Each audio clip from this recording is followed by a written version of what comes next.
Hey guys, welcome to the channel. It's Dion here at PhotoBeast. Today I've got some cool settings for you with the Canon R5.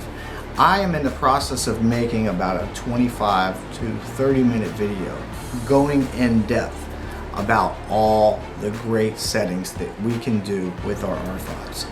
But in the meantime, I got one for you that I bet you couldn't possibly be done. Why do you ask? Because it's not on YouTube. Well, guess what? It is now. So stay tuned, and I'm going to show you the best way to set up your camera so that you can take pictures and videos without removing your eye from the viewfinder. And when I say videos, that's plural. We're going to tell everybody how to have your shutter 120 frames a second and a third mysterious button for 24 frames a second. So stay tuned.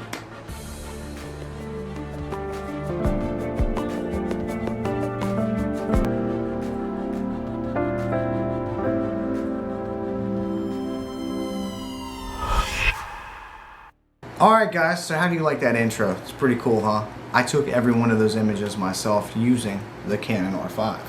This camera has really changed the way I look at photography because of the customizations available.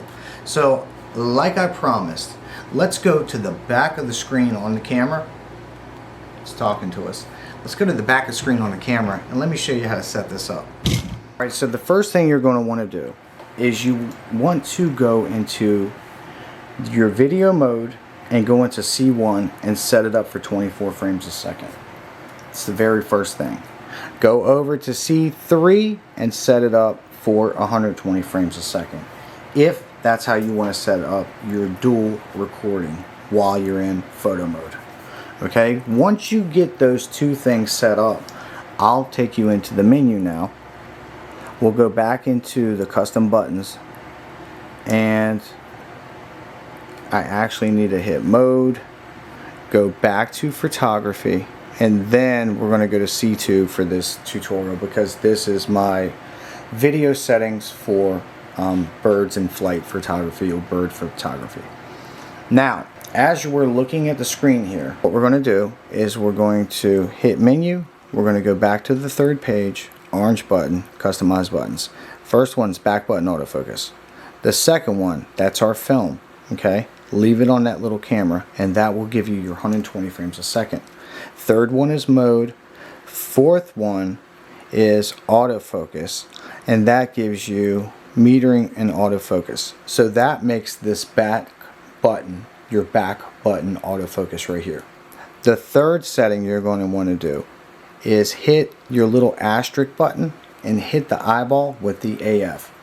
You might say, why do you want to do that? Well, long story short, if we're in photography and let's say I have the 9-point autofocus set up right here. If I'm taking pictures and I want to lock on an eyeball, whether it's a bird or whatever, I just hit my asterisk and then it makes an eye autofocus, back button autofocus out of the asterisk. As soon as I let go, I'm back to my 9 points. Why would you do that? Say you have a bird in flight, you want your 9 dots. Okay, or your 9 points, or either whatever setting. Even if you're in single point, it does the same thing. See what I'm saying? Alright, now we got that set up. Let's go back into customize buttons. There's our eyeball with the autofocus. Make sure you get that one. The next one is the switch. This one right here is direct autofocus method selection. Now I do recommend that you limit your autofocus points, and when I say that, when you click this button right here, it takes you through different autofocus points. Right now I've got eye autofocus, I've got single point, I got the bigger single point which I'm about to turn off, and then I have the 9. Okay, let's go back into customize buttons again. I just want to explain each one of these for you so you understand why we're doing each one. Now, this button here is your depth of field button on the front of your camera. A lot of people don't know that this actually exists. So let me turn the camera around and show you. There is a button right, let me focus, I'm manually focusing. Right here, this is a button that gives you the depth of field, or basically tells you how much bokeh that you're going to have in your image before the image is processed. Well, guess what? We never use this button, so why not dedicate it to something? How about this? You're doing wildlife and you want to zoom in. to get into crop mode. Well, guess what you can do? You can actually dedicate this button here to be 1.6 times crop. So say I'm shooting and I just can't see because the wildlife animal or the bird is way too far away.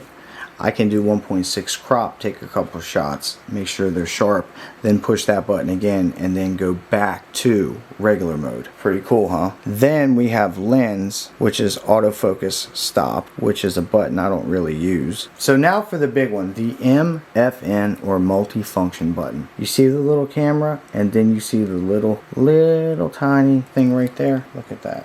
All right. So the multifunction button, when we click this, you're going to want to go to this guy right here, and it's called still movie switching.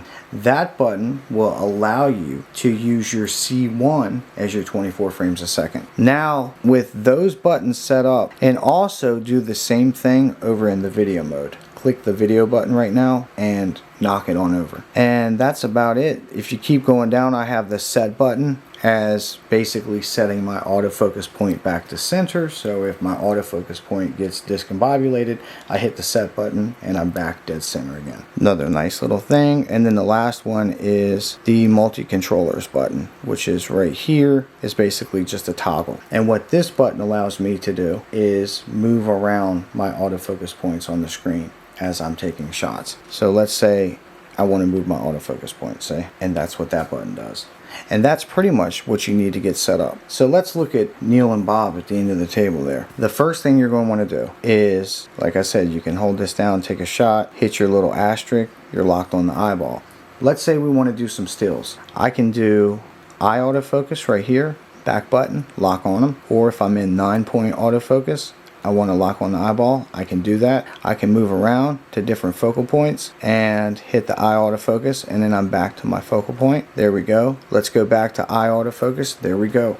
And you can do all this without your head ever leaving the camera. Now the next setting is where we're going to take pictures.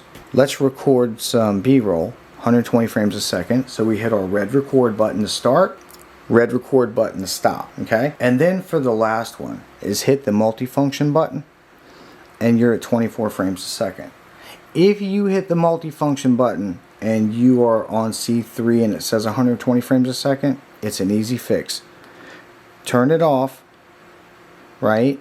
Go back into mode, go back into your settings for video, put it on C1. Make sure C1 is 24 frames a second. Make sure C3 is 120 frames a second. And you can program C1 and C3 to whatever you want and make those two buttons whatever you want. I prefer 23.98, 24 for my main footage, and then the 120 for my red footage. Right here we have our 24 frames a second once again. And you can see it's on. To record with the 24 frames, you hit the red button. To stop in the 24 frames, you hit the red button. Now, if I just hit the red button, I'm at 120 frames a second. But if I stop the red button, I'm done. Okay? So if I was to go back into photography mode, hit the red button, now I'm in 120 frames a second. To stop the 120, just hit stop.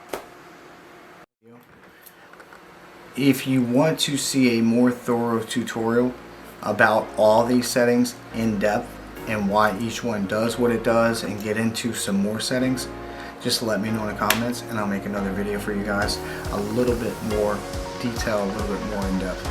Okay? Thank you guys for spending your time with me today. So I love each and every one of you guys. I'll see you in the next video. And please hit like. Thanks again. Take care.